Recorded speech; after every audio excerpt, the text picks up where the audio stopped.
Hey loves, it's Sade with Love on 6, and today I wanted to give you guys my top 10 strategies for losing the baby weight. As you guys know, I have been struggling getting this baby weight off after I had my 8-month-old Tiana, and it's crazy to me because not only am I a certified trainer, so I know what to do, I know how to lose weight, how to get in shape, but when I had my son Jason, who's 4 now, it was so easy to drop the baby weight. I guess because I was younger, my metabolism was a little bit higher. I had only had one child, so my body wasn't stretched like it is now.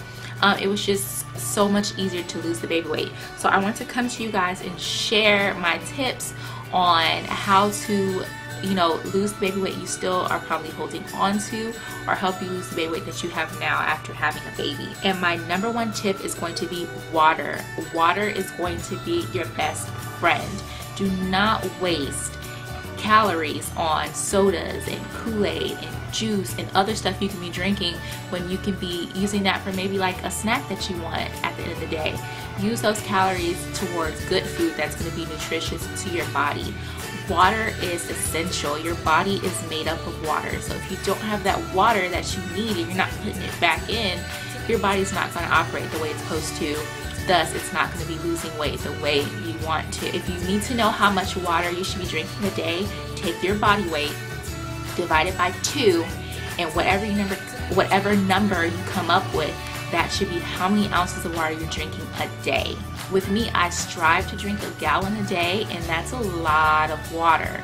So if you can't get a gallon, don't feel bad. Just try to at least have 8 glasses of water. What I do too, I hate water, everybody knows that. I do to help me get the water down is I went out and bought a really cute water jug. And it's cute, you want to hold it, you want to drink it, so that's what really helps me get down the water. There's also an app that you can buy. Well, you don't have to buy it, it's absolutely free, but it's called Water Coach, and you can set reminders. You tell it how many ounces you want to drink a day, and it's going to remind you. It's going to send you alerts to, hey, drink your water, and that helps a lot too, especially if you're busy and you're a mom, or you just forget to drink your water. My second tip is going to be to stay active. I know you're a mom, you're tired, you don't feel like doing anything, you have the kids with you all the time. Do anything to stay active.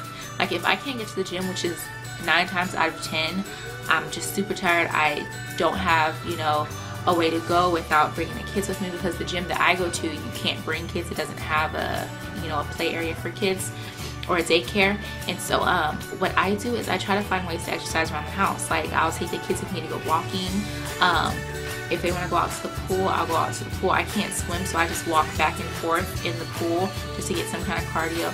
Or even here too, if I'm cleaning the house, I will put on music like crazy loud and dance the whole time while I'm cleaning. Like that's great cardio, it's fun, and you're killing 2 birds with 1 stone. You're getting some exercise in, and you're also getting your house clean, which as a mom, that's pretty hard to do.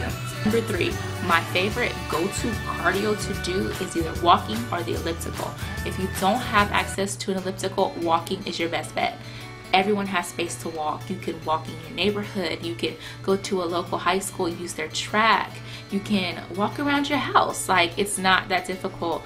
And walking it's low impact.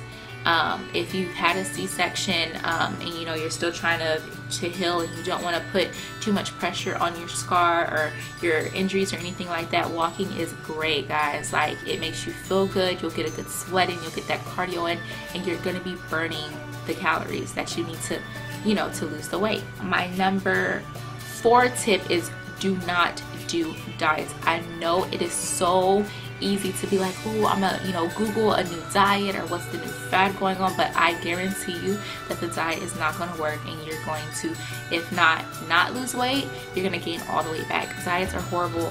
I have been a yo-yo dieter all my life before I became a certified fitness trainer, before I actually got my education and learned about how to eat properly and how to exercise properly in order to lose weight or to maintain weight or to build muscle. A lot of people use the yo-yo dieting and they're like, oh my god, I lost 10 pounds in 2 weeks, but then they gain all the way back. It's because your body is not used to it, and when your body's not used to something and you hit it hard, of course it's going to be change. But after a while, you're not going to see anything happen, You're gonna lose that motivation that you had at the beginning of your diet when you were seeing those quick results, and you're just gonna stop with the diet and you're gonna binge eat, and all the weight's gonna come back. And that's what happened to me every single time I did a diet. No diet has worked for me. The only thing that has worked is eating right and exercise. And that is the best advice I can possibly give on, you know, how to lose that weight. My number 5 tip is to watch your carb intake. It is so easy to just down those carbs because you're tired. Carbs do give you energy. Now, if you're gonna be exercising heavy, if you're gonna be weightlifting, if you're gonna be doing tons of cardio, yes, you want to eat for your exercise. So if you know you're gonna be lifting weights that day, yes, you can eat a little bit more carbs than on the days that you know you're not gonna be doing anything. Carbs are, now, don't take out all carbs because you do need carbs, like I said, for energy. But make sure you limit your carbs. Don't eat a whole bunch of white rice. Don't eat a whole bunch of pasta. Don't eat a whole bunch of bread. Now, if you're having a little bit here and a little bit there, that's fine. What I like to do is anytime I have like a carb for breakfast, lunch, or dinner, I have like a measuring cup and I only eat 1 cup of whatever carbs I'm eating. So if I have pasta, I only eat 1 cup of pasta, 1 cup of rice, and that really helps me keep an eye on my carb intake, because if not, I will eat carbs like there's no tomorrow. My 6th tip is to snack smart. Sometimes when you're, you know, a new mom and you're on the go, you want to just grab something really quick snack. You want to grab some chips or a candy bar or whatever you can find, and that's not good for you because those snacks really do add up. So what I like to do is I like to keep fruit and nuts around. I love almonds, I love pecans, I love peanuts, I love apples, I love bananas, I love plums, I love pears, anything that I can find. And I like especially grapes. What I do with my grapes, and for the kids too, I take all the grapes off the little grapevine and I keep them in a bowl so it's easy to grab. Cut up you some watermelon, have those snacks around. If you want some chips, you know, it's not bad to have a bag or 2 of the little snack size, not a big bag, y'all, a little snack size, you know what I'm talking about, of chips. Don't like overdo it because you're going to regret it at the end of the day. Try to stay away from sweets. If you have a sweet tooth, grab you some fruit, and that will really, really help, you know, diminish that sweet tooth that you have. My 7th tip, and this tip helps me out the most. I still struggle with it from time to time, but ditch your scale.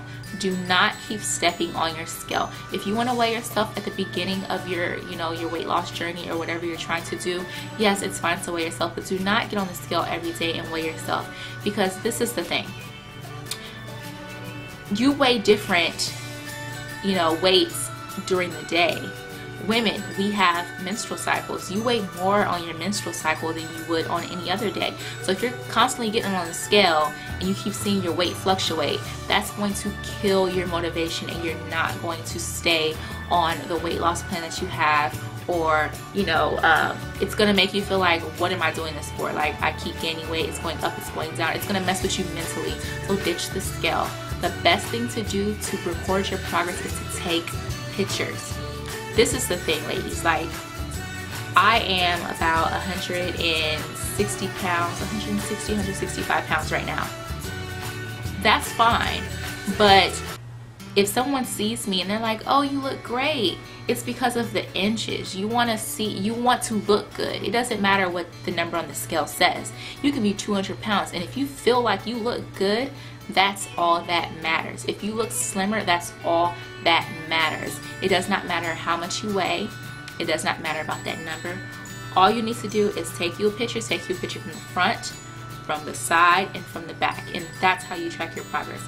My number 8 tip is find motivation. It is so easy to fall off the bandwagon when you are trying to lose weight.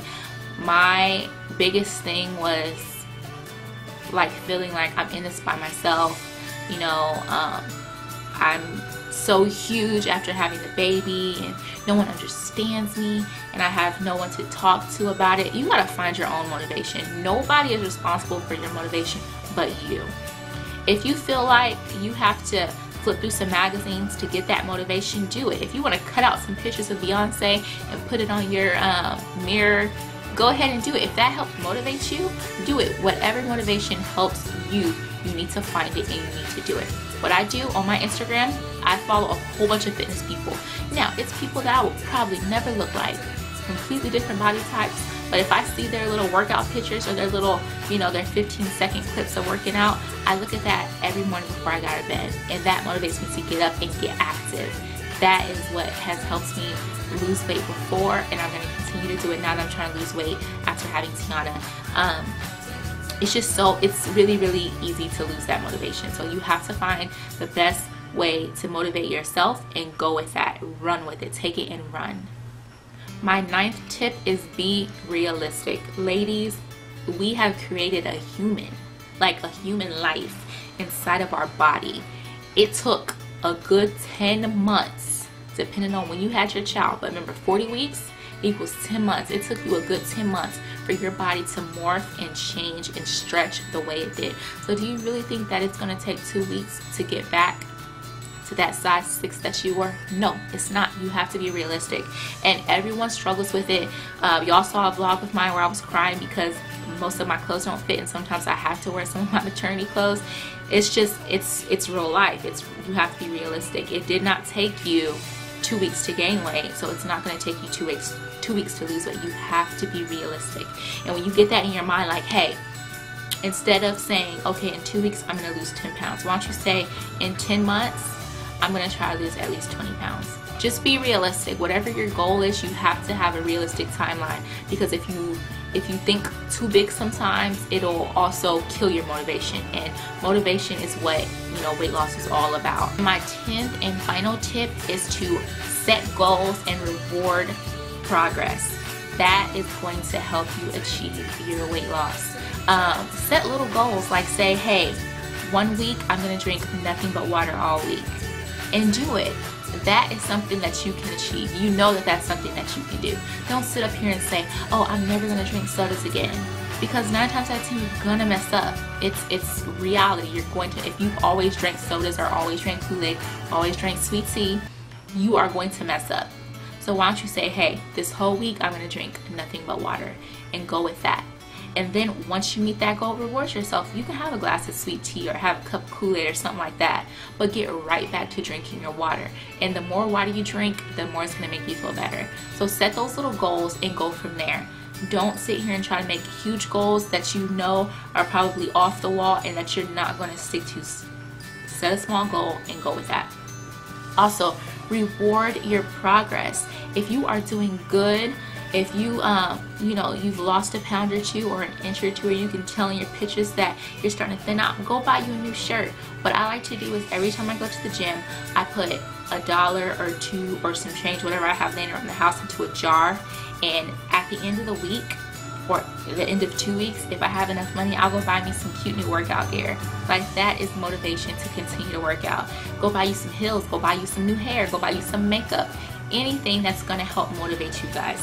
Reward your progress. And guys, I'm so sorry, because I started doing my weight loss tips and stuff like that before, and I fell completely off. And so every Friday I'm going to have some kind of weight loss tips for you, some challenges for you to do for the next week to keep you motivated over the weekend, because a lot of the times we fall off on the weekends. And I am guilty of it. I know you're guilty of it. Everyone has done it before.